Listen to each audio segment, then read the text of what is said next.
잠시 기도하겠습니다. 살아계신 아버지 하나님, 이처럼 우리를 하나님의 집으로 불러주셔서 오늘 말씀을 우리에게 듣게 해주신 것을 진심으로 감사드립니다. 이 성전 안에 이미 하나님 우리의 마음을 만져주셔서 말씀을 사모하는 마음 주시고 말씀을 받을 만한 마음으로 만들어 주신 줄을 믿습니다. 오직 말씀만 받게 하여 주시옵소서. 예수님의 이름으로 기도하옵나이다. 아멘.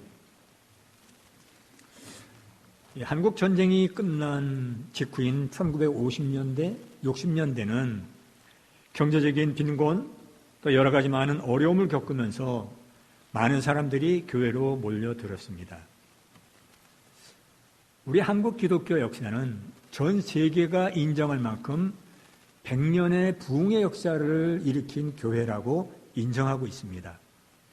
그만큼 세계적으로 우리 한국 교회가 인정받을 수 있는 시초는 어디서부터 시작됐는가? 물론 일제의 압박 가운데서 그 박해 가운데서 고통을 당하면서도 믿음을 지켜온 선조들의 역량도 있었지만 전쟁 이후에 여기저기 천막 속에서 이루어진 교회, 군용 천막을 쳐놓고 가만히 떼기를 깔고 그 안에 들어가서 말씀 듣고 눈물로 기도했던 우리 조상들, 물론 여기에 계신 분들 중에 많은 분들이 그런 경험을 하신 분들이 있는 줄로 믿습니다. 그런 믿음의 조상들 때문에 한국교회가 이처럼 부흥을 경험했지만은 그 당시에 수많은 사람들이 교회를 찾아오면서 하나님을 찾는 역사가 일어났었던 거죠. 그때 교회들은 어떻게 했는가? 교회는 성도들의 신앙을 고취시키고 또 삶의 변화를 이끌어내기 위해서 사경회라는 특별 집회를 여기저기 많이 열었습니다. 지금은 사경회라는 단어가 지금은 많이 사라졌지만 그 당시에는 부흥회라는 이름보다 사경회라는 이름으로 교회 집회들이 많이 열린 기억들이 있습니다. 사경회는 어떤 부흥 강사가 말씀을 선포하면서 또 간증을 고백하면서 은혜를 받게 만든 시간들이 아니라 오직 성경 속으로 들어가서 성경 속에서 하나님은 어떤 말씀을 해주셨는가 그 과정을 통해서 성도들의 삶이 변화하도록 교회에서 제공했던 시간들입니다. 그래서 교회와 성도는 죄를 깨닫고 회개하는 역사가 일어나기 시작하면서 오늘날의 한국교회 부흥을 일으키는 원동력이 되었습니다. 오늘 본문에서 일어난 사건도 그 출발은 바로 성경입니다. 그 당시 율법이라고 말했죠.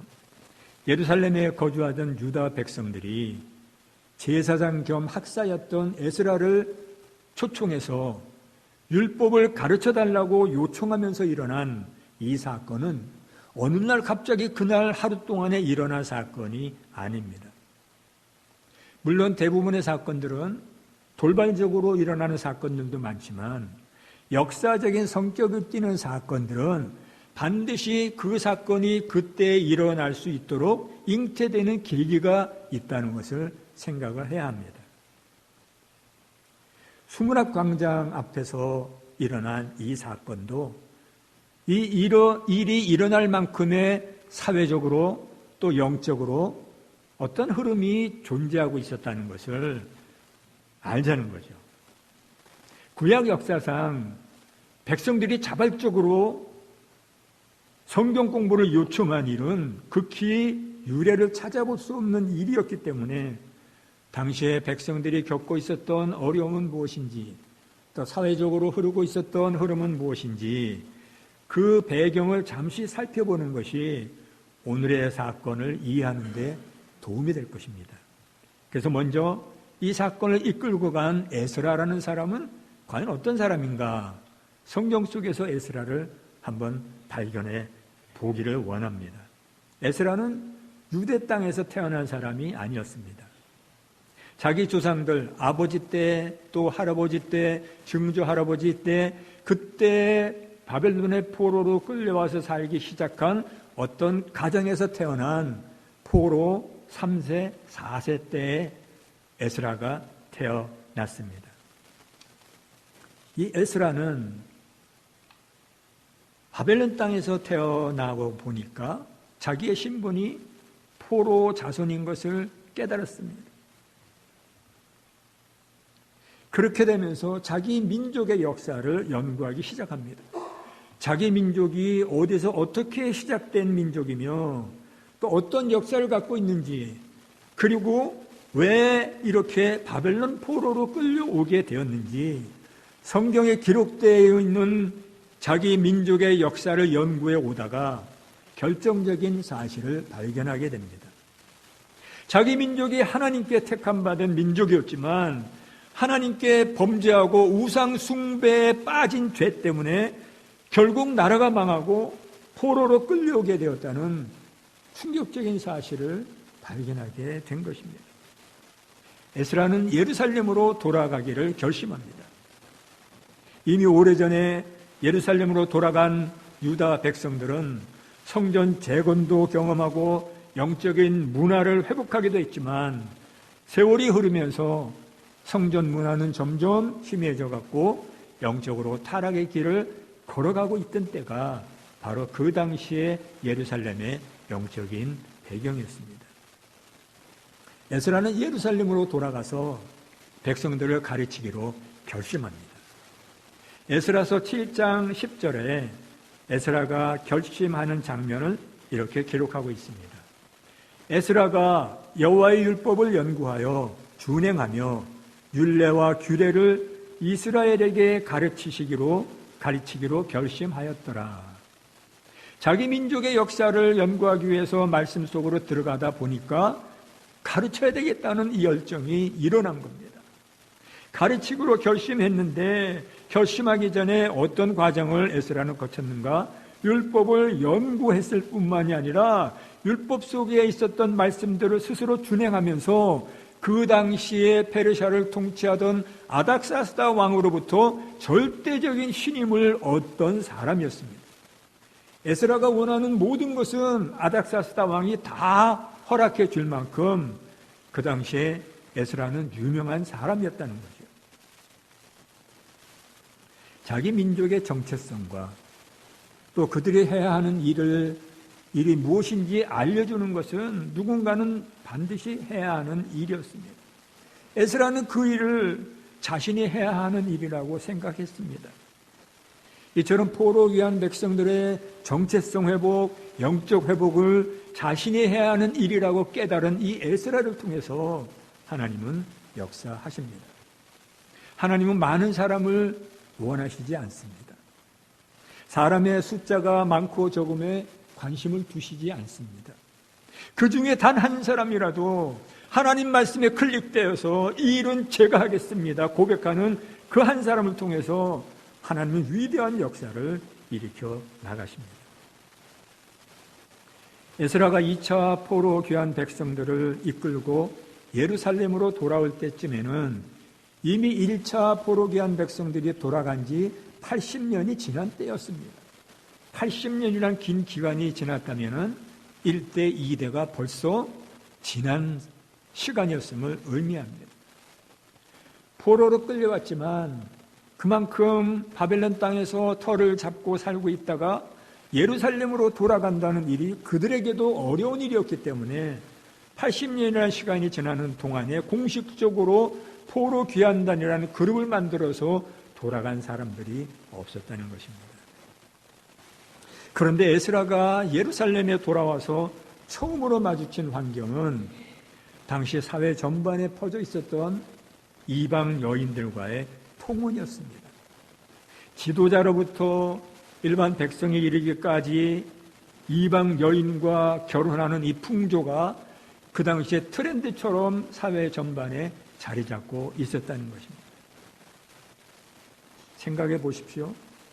율법을 받은 이스라엘 백성이 하나님의 거룩한 백성이라고 택함받은 백성이 하나님을 모르고 이상 숭배를 하는 이방 여인들과의 만남이 이루어진다면 그 사회에 일어나는 일은 어떤 일이 일어나겠습니까? 당연히 우상 숭배에 빠지면서 하나님을 멀리하게 되는 일이 일어날 수밖에 없게 됩니다. 그래서 이스라엘 백성에게 이방 여인과의 결혼은 범죄 행위이고 율법에서도 엄격하게 금지된 일이었습니다. 이미 모세 시대에 신명기를 통해서 아들에게 이방 여인을 며느리로 맞지 말고 또 딸을 이방인들에게 며느리로 주지 말라고 분명한 명령을 내리셨습니다. 왜냐하면 이방 여인을 섬기는 그 우상이 유다 가정에 유입되면서 그 유다 가정 안에는 우상이 자리 잡을 수 있기 때문이었습니다.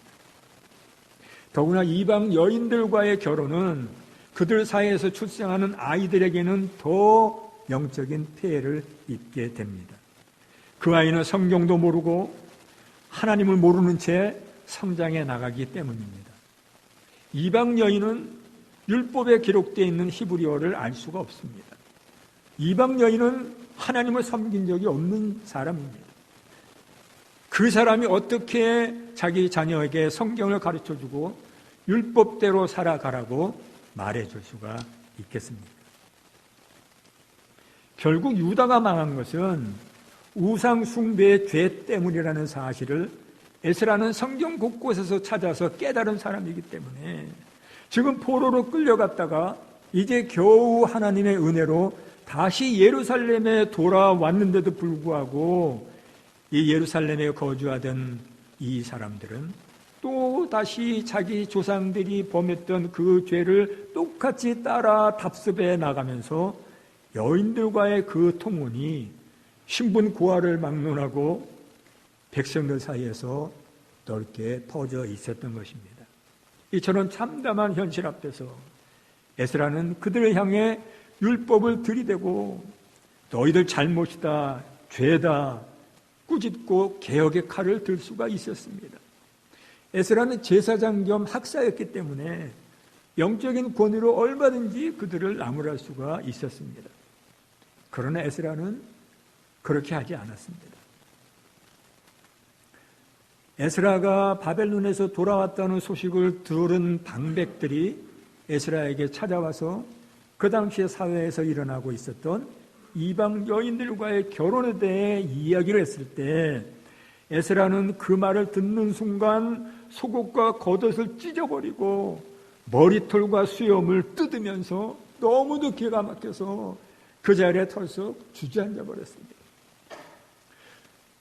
유대 백성들이 속옷과 겉옷을 찢는다는 것은 이게 뭡니까? 이게 죄입니다 하고 회개하는 아주 그런 표현이었지만 머리털과 수염을 잡아뜯는다는 것은 부딪힌 상황이 너무도 통분이 일어나서 자기 머리털을 잡아뜯고 수염을 잡아뜯는 겁니다. 에스라 9장에 기록되어 있는 이 당시에 에스라의 그 상황을 제가 읽어드리겠습니다. 내가 이 일을 듣고 속옷과 겉옷을 찢고 머리털과 수염을 뜯으며 기가 막혀 앉으니 너무도 기가 막혀서 그냥 털썩 주저앉아서 저녁 제사를 드릴 시간까지 앉아있다가 성전으로 올라갑니다.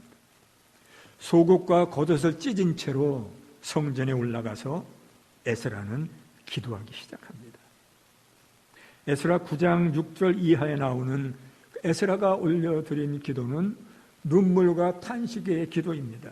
나의 하나님이여, 내가 부끄러워 낯이 뜨거워서 감히 나의 하나님을 향하여 얼굴을 들지 못하겠나이다. 이는 우리 죄악이 너무도 많아서 정수에 넘치고 하늘에 미침이나이다. 하나님은 택함받은 백성들이 세상의 죄와 우상 숭배에 빠지는 것을, 그들과 섞이는 것을 가장 싫어합니다. 우상 숭배에 섞이는 것은 당연히 하나님을 버리고 우상을 쫓아가기 때문입니다. 에스라는 조상들의 그 죄 때문에 포로 생활까지 했는데도 불구하고 깨닫지 못한 채 다시 또 옛날 조상들이 행하던 대로 따라하는 이 처참한 그 현실 앞에서 하늘을 향해 간절한 마음으로 기도하기 시작한 것입니다.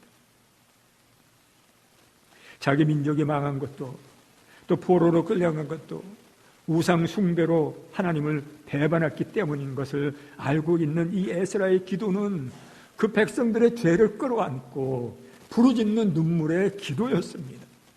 에스라가 잘못한 것이 있습니까? 없습니다. 백성들이 저지른 죄가 바로 내 죄인 것을 깨닫고 그 죄를 끌어안고 하나님 앞에 눈물로 부르짖은 것입니다. 한 사람의 눈물의 기도는 그 자리에 함께 모여있던 사람들의 마음에 감동이 밀려옵니다. 에스라가 눈물로 기도했을 때 하나님께서 백성들의 마음을 타치해 주기 시작하십니다. 만져주시는 거죠. 마음을 열어주셨습니다. 에스라 10장 1절에 그 백성들의 반응을 이렇게 기록합니다.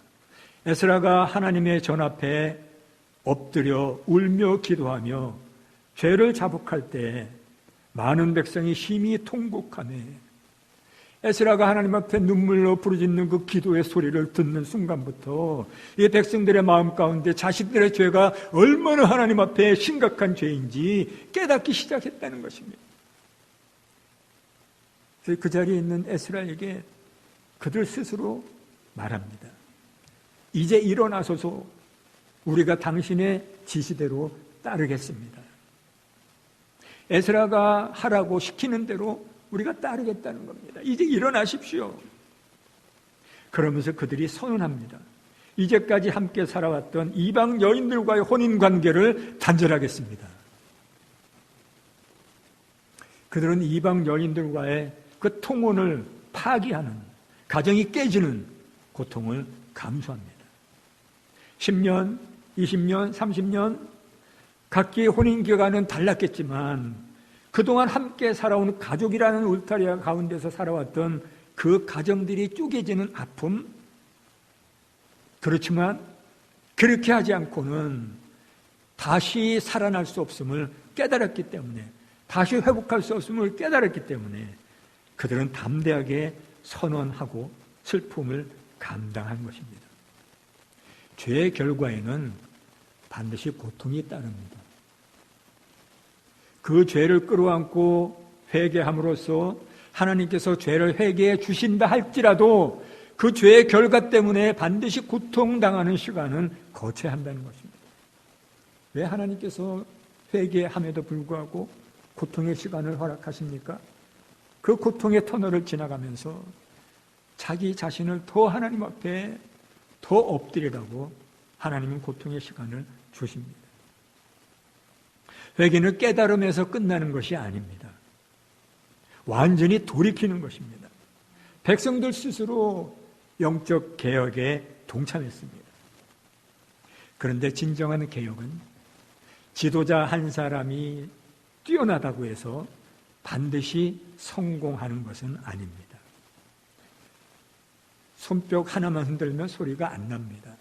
그렇지만 마주 손뼉을 칠 때 소리가 나는 것처럼 진정한 개혁의 주체는 하나님이시지만 또 다른 주체는 백성들입니다. 하나님께 전심으로 기도하는 이 에스라의 기도 앞에 백성들이 개혁의 주체로 앞장을 서는 것입니다. 개혁은 결국 백성들의 몫입니다. 이처럼 우리 교회 안에도 필요한 영적 개혁, 영적 변화가 있다면 그 변화와 개혁은 바로 성도인 우리들이 담당해야 하는 몫입니다. 다른 사람이 교회 안에 개혁을 일으켜준다거나 변화를 일으켜주지 않습니다. 우리 스스로 한 사람 한 사람이 그 변화와 개혁의 주체가 돼야 비로소 진정한 변화를 우리는 경험하게 됩니다. 목사님께서 금년 목회를 시작하시면서 비전을 제시해 주셨습니다. 감람나무 같은 교회.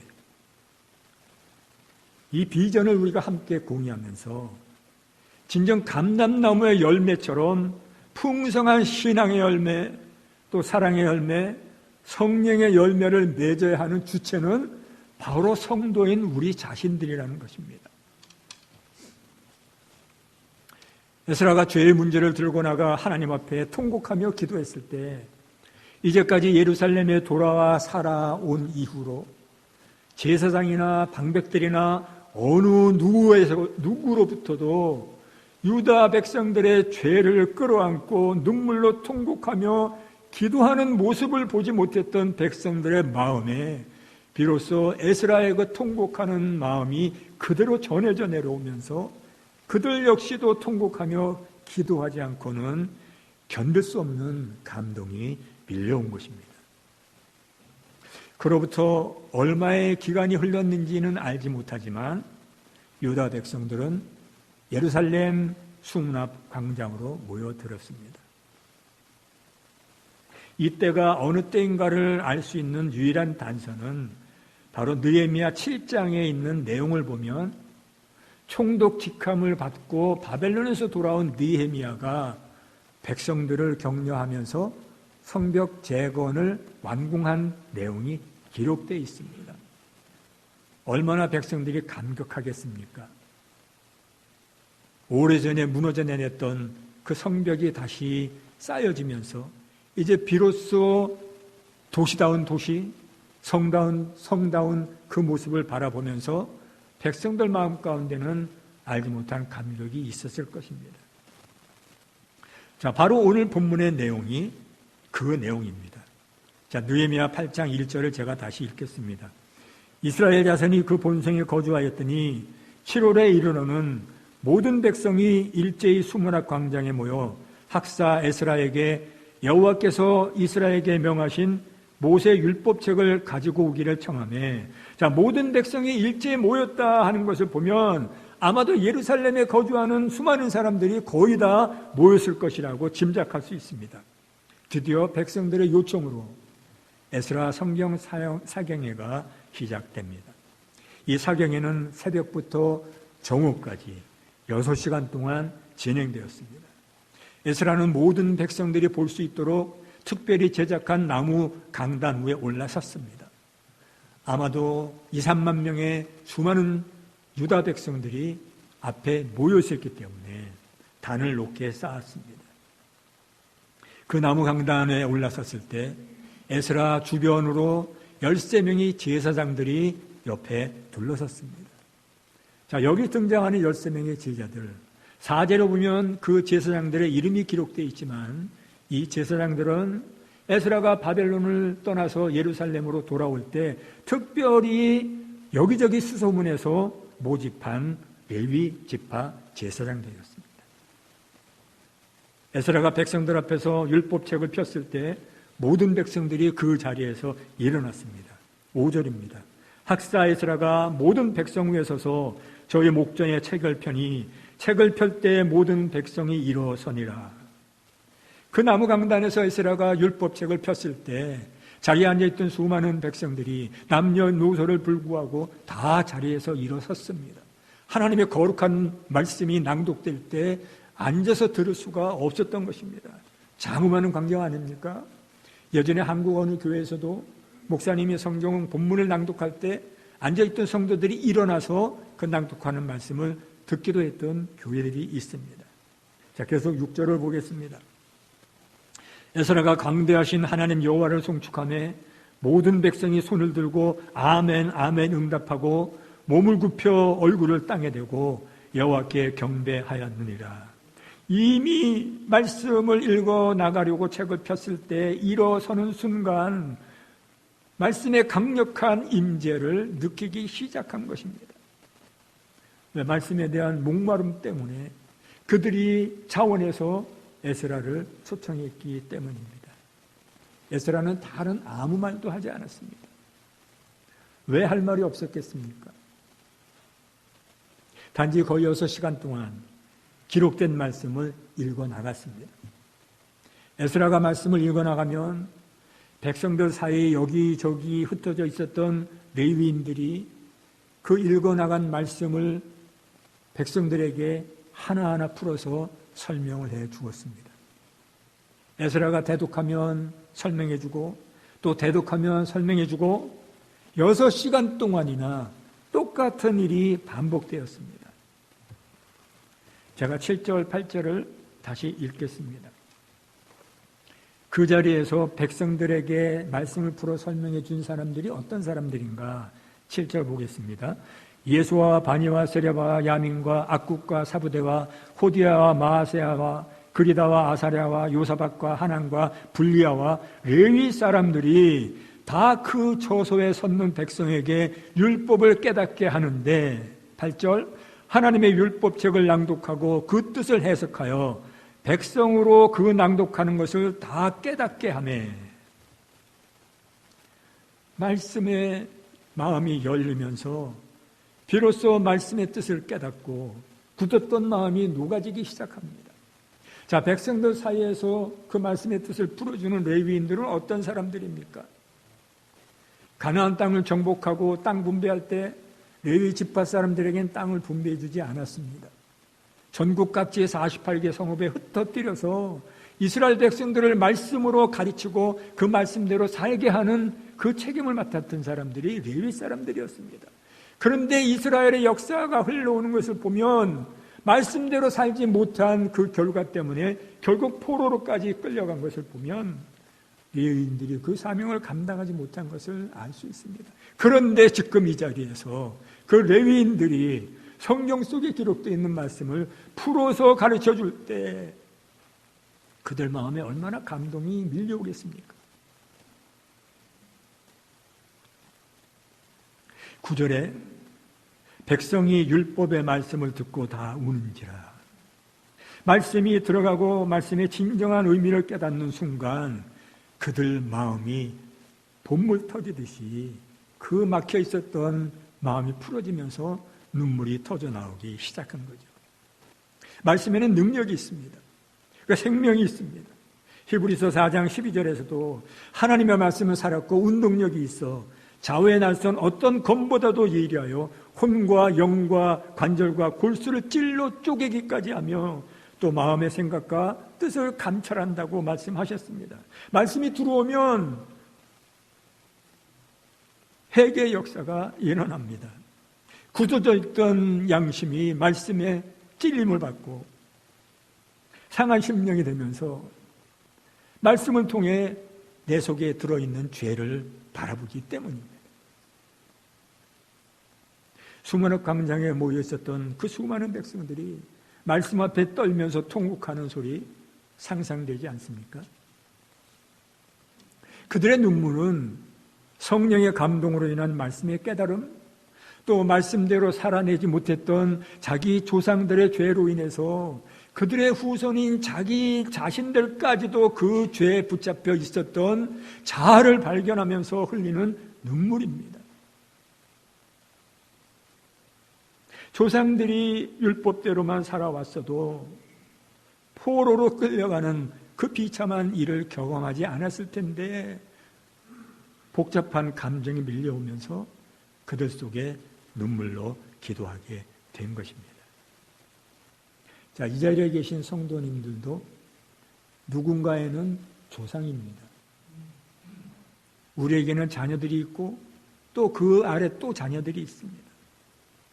조상인 여러분이 다음 세대인 후손을 위해 무엇을 물려주겠습니까? 남기실 영적 유산을 준비하고 있습니까? 그냥 단지 모비에 새겨질 내 이름만 남기겠습니까? 다음 세대에게 물려질 영적 유산이 없다면 우리 교회 어나더 30년에 우리 교회가 어떤 모습으로 보이겠습니까? 하나님은 아까 장로님 기도처럼 이 척박한 이 땅에 30년 전에 미레타 교회를 세워 주셨습니다. 그 이후로 신실하신 성도님들을 우리 교회 안에 많이 심겨져 오셨습니다. 바로 오늘에까지 이 자리에 함께 예배드리는 여러분들이 바로 하나님께서 빼어내다가 우리 교회에 심겨주신 좋은 나무들입니다. 좋은 나무는 좋은 열매를 맺어야 합니다. 좋은 열매를 맺지 못하는 좋은 나무는 있을 수가 없습니다.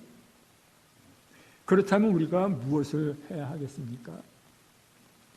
또 다른 30년 후에 이 교회를 섬기고 있을 우리의 영적 후손들에게 남겨야 할 영적 유산을 우리는 만들어야 됩니다.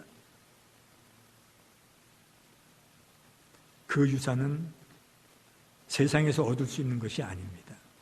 오직 말씀 속에서만 우리는 창출할 수가 있습니다. 수문학 광장에 모였던 사람들은 다 울었습니다. 울고 나서 그들이 보여준 행동은 회개의 진정한 롤 모델의 모습을 보여줍니다. 그들은 다시 모입니다. 하루 날짜를 정해서 금식하며 굵은 베옷을 입고 자신의 죄와 열조의 죄를 자복합니다. 그리고 백성들 스스로 사경회를 진행합니다. 에스라서 느헤미야서 9장 1절부터 제가 잠시 읽어드리겠습니다. 그달 24일에 이스라엘 자손이 다 금식하며 굵은 베를 입고 티끌을 무릅쓰며 모든 이방 사람과 절규하고 서서 자기의 죄와 열조의 허물을 자복하고 이날의 낮 4분의 1은 그 초소에 서서 그 하나님 여호와의 율법책을 낭독하고 낮 4분의 1은 죄를 자복하며 그 하나님 여호와께 경배하는데 낮 4분의 1은 3시간입니다. 아침 6시부터 저녁 6시까지 12시간을 넷으로 쪼갠 3시간. 3시간은 말씀을 읽고 3시간은 그 말씀 속에서 깨달은 그 깨달음을 가지고 기도하기 시작한 것입니다. 3시간 동안 말씀을 읽고 3시간 동안 기도하고 말씀 읽고 기도하고 말씀 읽고 기도하고 우리 교회 안에도 이런 역사가 일어나야 합니다. 성경에 기록된 말씀은 성경 안에서 끝나는 사건이 결코 아닙니다.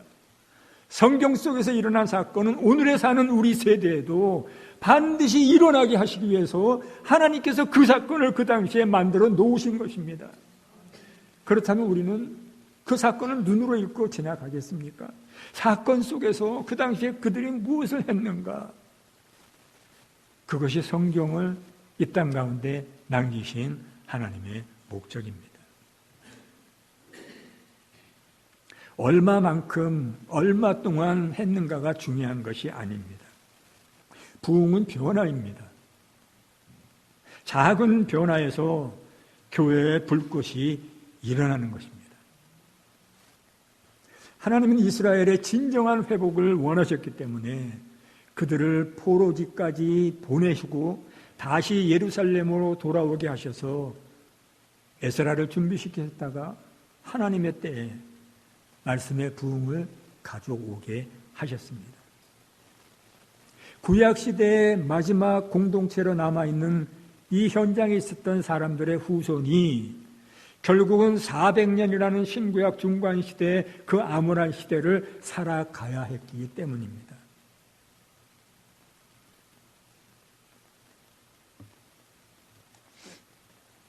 말씀을 맺겠습니다. 에스라 한 사람으로 인해 일어난 유다 공동체의 그 영적인 개혁, 부흥은 기도와 말씀으로 일어났습니다. 사랑하는 성도 여러분, 이 시대에 에스라와 같은 사람들이 되십시오. 한 분 한 분이 하나님이 원하시는 우리 교회의 영적 회복과 부흥의 주체가 되어 주십시오. 그래서 목사님 말씀처럼 빼내어 축복하시기 위해서 우리 교회에 옮겨 놓으신 우리 성도님 한 분 한 분을 통해서 충성스러운 섬김의 열매가 더욱 풍성히 일어나기를 소원합니다. 기도하겠습니다. 하나님 아버지, 감사합니다. 말씀 속에서 내가 누구인지, 무엇을 해야 하는 존재인지 늘 깨닫게 하시기 위해서 오늘의 우리에게 귀한 말씀을 주심을 감사드립니다. 에스라가 깨달은 것처럼 이 마지막 시대를 바라보면서